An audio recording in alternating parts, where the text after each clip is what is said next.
मार्तन प्रभात news में आपका स्वागत है।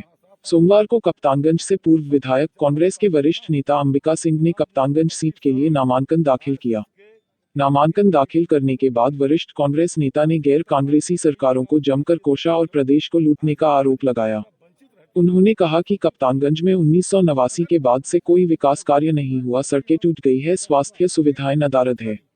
उन्होंने कहा कि अगर कांग्रेस सरकार बनाती है तो विकास कार्यों को पटरी पर लाना हमारी प्राथमिकता होगी। आइए देखते हैं मार्तन प्रभात से कपीश मिश्र की रिपोर्ट। इस बार चुनाव में आप किस मुद्दे को लेकर जा रहे हैं मैदान में? मैं कांग्रेस से सिपाही हूँ। अब कांग्रेस की हमेशा मुद्दा रहा राष्ट्र निर्माण, शांति न होने पाए, जाति जाति में वैमनस्य हो और प्रदेश का विकास हो, प्रदेश की तरक्की हो, सस्ती शिक्षा हो, सस्ती दवाई की व्यवस्था हो, लोगों को रोजगार मिले, किसानों की अच्छी उपज के लाभ मिले, और महंगाई को रोका जाए। तमाम नौकरियां, जो सरकारी नौकरियों में नौजवानों को हर साल नौकरी मिलती रहे, इन तमाम मुद्दे कांग्रेस शुरू से रहे। उन्हीं मुद्दे के तहत आज मैं हूँ। मेरा मुद्दा विकास है, जो पिछले 32 सालों से 89 में कांग्रेस इस प्रदेश से गई है, 90 में, और उसके जाने के बाद जो विकास रुक गया, अवरुद्ध हो गया है, उस विकास को फिर से शुरू करना। जो तमाम, क्योंकि 30-32 सालों में विकास तो लोग भूल गए थे, रोजगार लोग भूल गए थे, महंगाई के मुद्दा भूल गए थे। याद क्या है लोगों को? सिर्फ हिंदू और मुसलमान। याद क्या है लोगों को? जातिवाद। एक पार्टी है जो धर्म के नाम पे प्रदेश को नफरत पहले बांट देना चाहती है।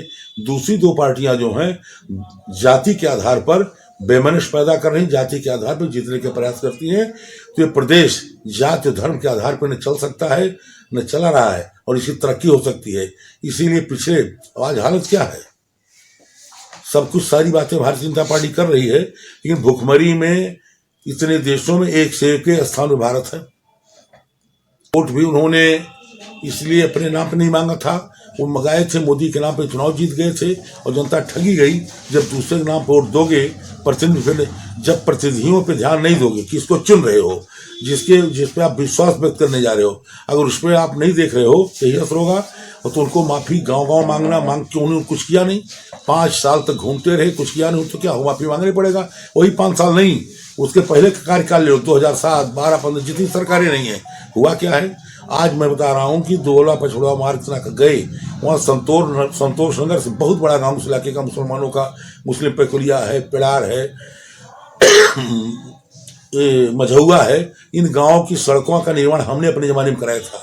अब आज इन सड़कों पे चल के जा नहीं सकते, गांव में जाना दुरूह है, बदतर हालत है उन गाँव की। और रोज आना अखिलेश की सरकार थी, मायावती की सरकार थी।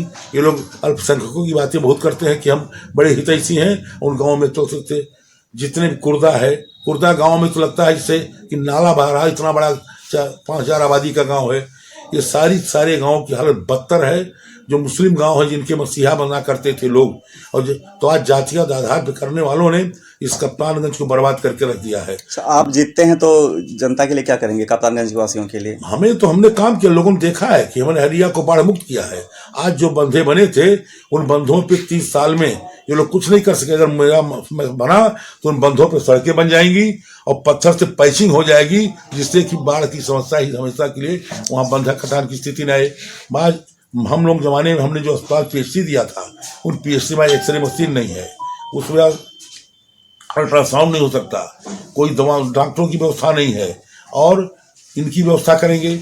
हर PHC के महिलाओं के लिए कोई अस्पताल है ही नहीं। 50-50, 100-100 गाँव बीच में, उन गाँवों में कम से कम महिलाओं के लिए एक अच्छे अस्पताल होने चाहिए, जहां हर तरह से आधी रात पछयारा को, कभी हमारी बहनों को, बेटियों को डिलीवरी के समय किसी आवश्यकता हुई तो वहाँ सुविधा दवा की उपलब्ध हो सके। ये हमारी सोच है। आने के बाद हमारी जो गांव में समूह की महिलाएं हैं, उनको नाम के लिए समूह बना दिया गया, कुछ नहीं दिया गया। अगर हमारी सरकार आती है या हम चुनाव जीतते हैं तो उन महिलाओं के लिए अलग से योजनाएं हमारी चलेंगी, उन्हें आर्थिक मदद दी जाएगी, उन्हें योजनाएं दी जाएंगी, वो बनाएंगी, उनकी छत्तीसगढ़ सरकार के पैटर्न पे उन्हें खर्च करेंगे। और हमारी प्रिय नेता प्रियंका गांधी, अगर उठा के आप देखोगे, पिछले 5 साल में मोदी और जोगी कुकर्मों के खिलाफ ना तो कहीं अखिलेश खड़े हुए, मायावती हर मुद्दे पे, हर जगह, चाहे वो उन्नाव का कांड हो, चाहे हाथरस कांड हो, चाहे वो खीरी का कांड हो, चाहे नरसंहार हो, वहाँ का इन सारे जगहों पर प्रियंका गांधी हर स्तर पे पहुंचती रही, टकराती रही, पुलिस रोकती रही, पुलिस से भिड़ती रही, बारिश होता रहा, कोई भी नहीं ध्यान दिया। तो अकेली टकरा रही है। तो भारतीय जनता पार्टी के कर्मों के खिलाफ अगर लड़ने वाली कोई पार्टी कांग्रेस है, जिसके नेता प्रियंका गांधी हमारी है। जय हिंद।